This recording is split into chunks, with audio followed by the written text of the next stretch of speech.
I can't believe how much life advice and dating advice I'm giving when I've only had one serious relationship.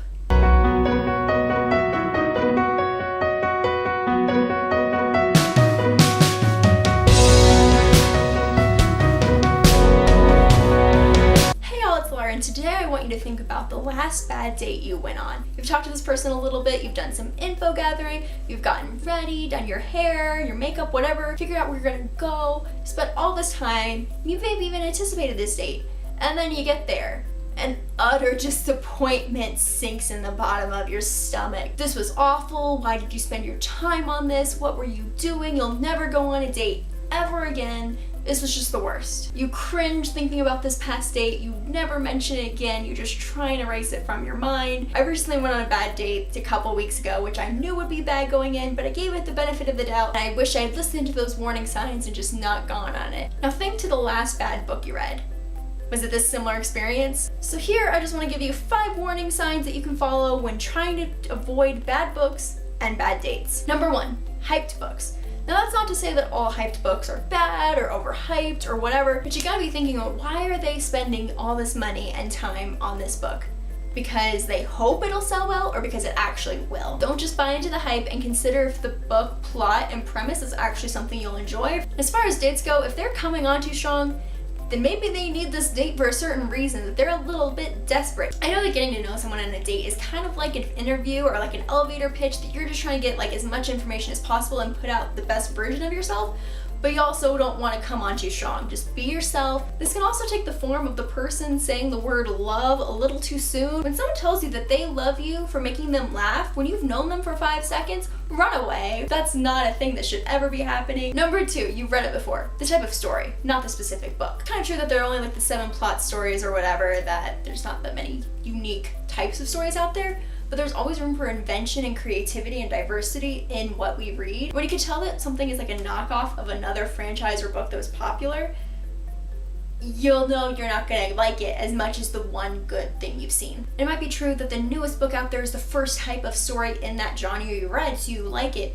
but when you talk about and think about all the history within that genre, that type of story, that isn't as unique as you think it is. So when you're sampling or starting to read a book and can't stop thinking in a bad way of other books that it reminds you of, then you know you're going down a wrong path. And as far as dating goes, this goes to personality-wise, where every single guy you meet is exactly the same and uses the same types of pickup lines, or you keep meeting them in the same types of places. And I'm sure there's something special and unique about them, but if they're not showing that to you, then you're just gonna go down the same path with the same type of guy over and over. An example, JoJo's season on The Bachelorette right now. Oh my gosh, all of the last 4 guys all do their hair basically all the same way, and they all look like that douchey guy that's trying to pick you up at the bar. I'm sorry, it's true. Number 3, you've heard bad things about it. Now everyone's experience with books are different, but if you see one of your friends dislike a book or see a bad review about it, you can't help but keep that in the back of your mind, like, oh, so-and-so disliked it, so I'm gonna dislike it. You will have to take into account your own reading style and your reading history before deciding for certain if you will or won't like it. But if you have those people whose opinions of books you really trust and they don't like it,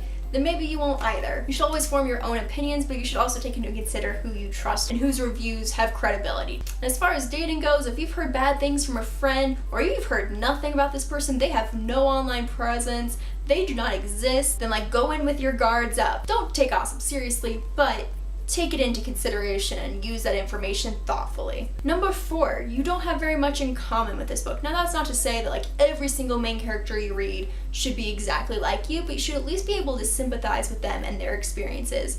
Say if you're like a teenage girl and you're reading about a man going through divorce, you're gonna have a little bit of a hard time relating to that character. It is good to explore different worlds and different point of views with the books you read of things you may not have experienced, but also keep in mind of where that limit reaches and how far you can put yourself in someone else's shoes, or how far the author can go to get you to experience what this main character is doing. For me, in middle school and the beginning of high school, I read a ton of books all about prom. Like this entire book was about prom because that was something that I thought was going to be part of my life experience. Ended up being I didn't go to prom. So now if a book is only about prom, that's not something that I can read or get involved into. Like I just can't do it. It's just not something that I can ever truly understand or even care about at this point, now that I'm 20 something years old. That's not to say that like nobody asked me. Somebody asked me. I was like, no. You had to have a date to go to prom at my high school. Ended up breaking up with someone like a week before one prom and then a month before the other, so that just was super great, just super duper Yeah. Now, in the terms of dating someone, if you don't have very much in common with this person, it's not gonna go down very well. Like, that's not to say you should be the same person, like opposites can attract. But if you have like no hobbies together, if you haven't had similar life experiences or can't identify with them, then it's not gonna go much further than that really bad first date. You should find someone that meshes with you, doesn't clash with you. And finally, number 5, the money grab. Franchises that should have ended a long 2,000 years later. Long time ago. They should just be done. They should just quit while they're ahead and stop adding more. Just be aware of what you're buying and if it's actually worth it, or if it's something that you should like borrow from a friend or like read from a library instead. So don't be blindsided by that cash grab. And as far as relationships go, don't be blindsided by the body grab. If this person is too touchy-feely too soon, not good. Consent is so important, even if it's just a kiss on the cheek or a hug when you first meet. Make sure that any boundaries that you need with your body, your heart, your mind are respected and followed. Also think if this person just wants your goodies, then like keep that in mind. Unless you just want his or her goodies too, then like that's fine as long as it's mutual. But if it's like lopsided and what y'all want from this, stay woke. Now let's get to some conclusion about this so we don't all go leaving like, oh, I just want to avoid bad dates and bad books forever. When you read a bad book, that doesn't keep you from wanting to read another book ever again. You want to go out and find something better. And I feel like after like a really bad date, you just want to swear off dating. You just never want to do that ever again. It was so awful. You hated putting yourself out there. And I think it's because in the different ways that books or potential romantic partners can hurt us. With books, they're stable. They don't change in how they hurt you. In different parts of your life, they hit you in different ways, but it's steady where you can't hurt it back. You can't hurt that book. I mean, you could tear apart and burn the book if you absolutely hate and despise it, but just know that when books burn, civilizations fall, so don't burn books. Okay. You only read when you're invested in it. With a person, it has to be give and take. Like the author puts the book out there, you read it or you don't. Doesn't really make a difference to them. With a person, you have the ability to hurt them, which is maybe why we're like a little hesitant. And I think it's a little scarier to put yourself out there for a bad date, because with a book, you can kind of hide that. You don't have to review it. It's kind of individual and solitary. Like no one has to know that you hated and were horrified by this awful book. But this other person is kind of privy to that embarrassment and the cringeworthy moments of this bad date where you guys didn't connect.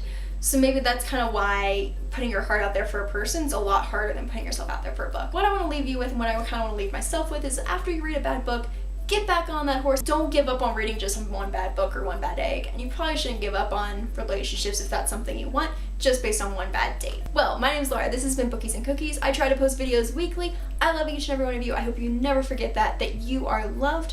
And remember, be wary of bad dates. Thanks, guys. Embarrassment, cringeworthy moments that might have happened if you like spilled your soup on him or whatever. I don't know.